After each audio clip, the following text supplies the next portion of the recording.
keselamatan, dan ingin orang lain jadi ahli surga. Ini penting, karena kita suka coba kalau orang nggak bayar hutang, ingin apa? Dianya diapain oleh?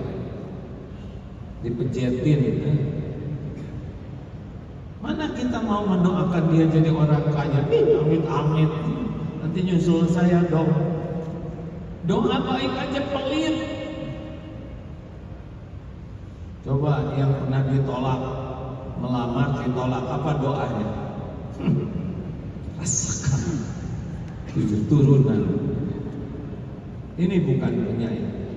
Kalau saudara ditolak oleh seseorang, namanya juga bukan jodoh. Kenapa jadi benci? Kalau jodoh tidak nolak. Siapa tahu saudara dapat yang lebih baik, dan doakan dia juga dapat yang lebih baik. Enak aja, ya udah nggak usah. Makanya orang itu akan punya sifat rahmat ketika dia sangat menginginkan kebaikan, keselamatan, kemuliaan, kebahagiaan. Rasulullah begitu. Dan yang ketiga, bil mu'minina raufur rahim, dan kepada orang yang beriman Rasulullah itu sangat rauf rahim. Rauf itu lemah lembut dan penuh perhatian. Rahim itu kasih sayang yang nyata, tulus, terus menerus, nyata, ya. Jadi gini, lihat kucing lapar, kasihan dia pasti menderita kedinginan. Lalu ada keinginan, kayaknya kucing ini akan enak kalau dia diberi makanan, dikasih selimut, dibawa ke tempat yang baik.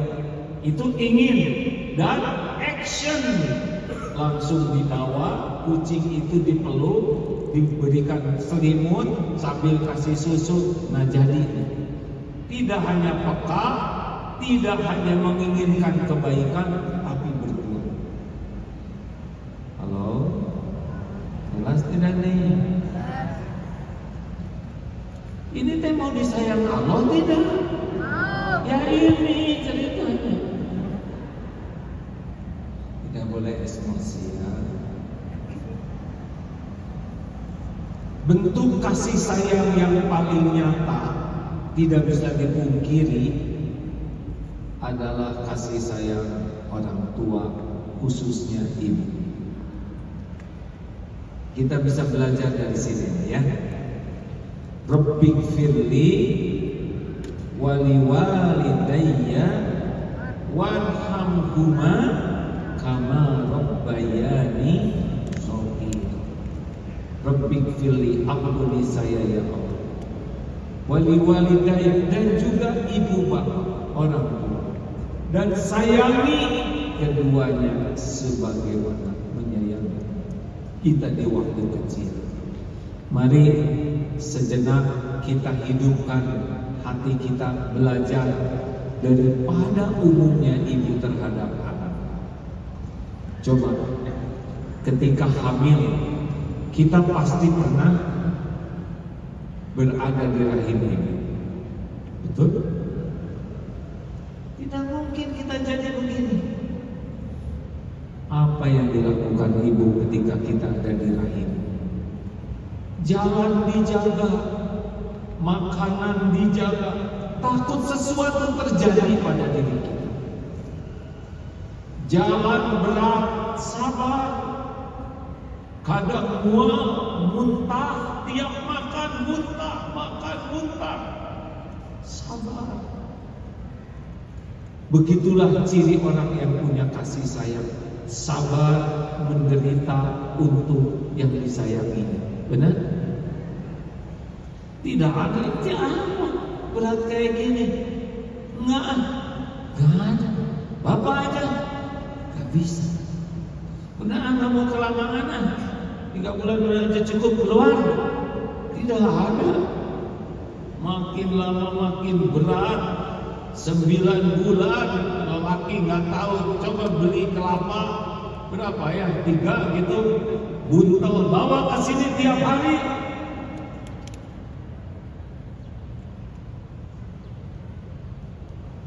Lihat bagaimana kesabaran dengan yang disayangi.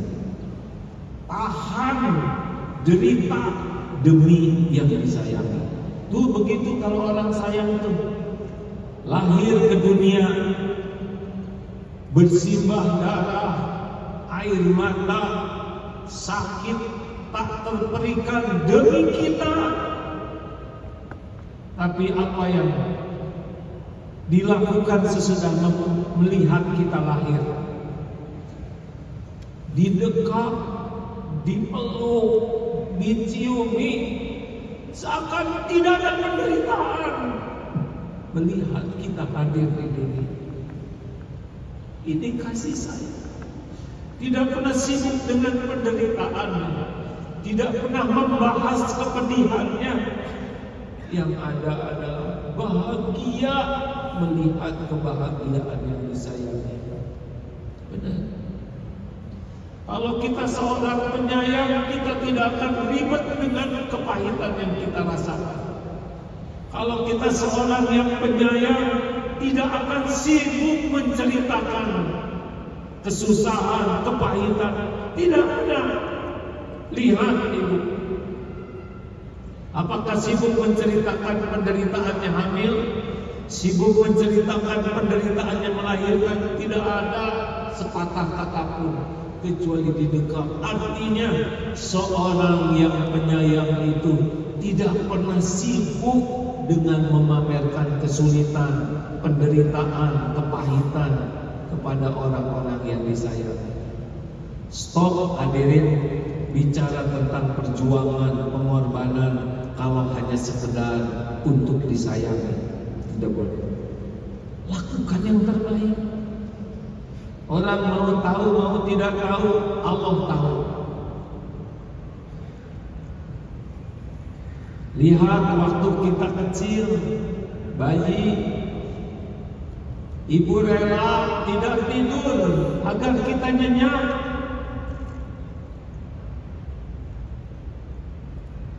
Disuapi,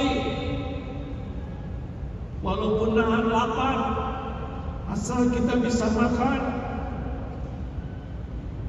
Walaupun ibu sedang nikmat makan, tidak pernah jijik membersihkan kotoran kita.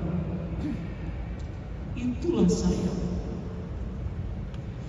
Selain tidak pamer penderitaan, berkesinambungan pengorbanannya demi kebahagiaan yang disayang. Kalau kita sakit, sibuk sekali, pergi ke sana sini, berhutang ke sana sini agar kita bisa sehat. Bahkan kalau mau menukar nyawa pun mau. Itu kasih sayang. Seberapa banyak kita mau berkorban untuk kebahagiaan orang lain. Rasulullah melakukan. Lalu lihat bagaimana kesabaran orang-orang yang punya kasih sayang. Ketika anaknya berkata yang tidak enak, ketika perilaku anaknya mengecewakan, ditahan kepedihannya, bersujud. Apa sujudnya? Apakah mendoakan keburukan kepada anak? Ya Allah, ampuni anak. Dia belum mengerti, ya Allah, selamatkan anak ini. Padahal kata-kata dan sikap anak banyak melukai hati. Tidak ada doa buruk. Itu kasih sayang. Anak semakin besar, bahkan anak sudah besar pun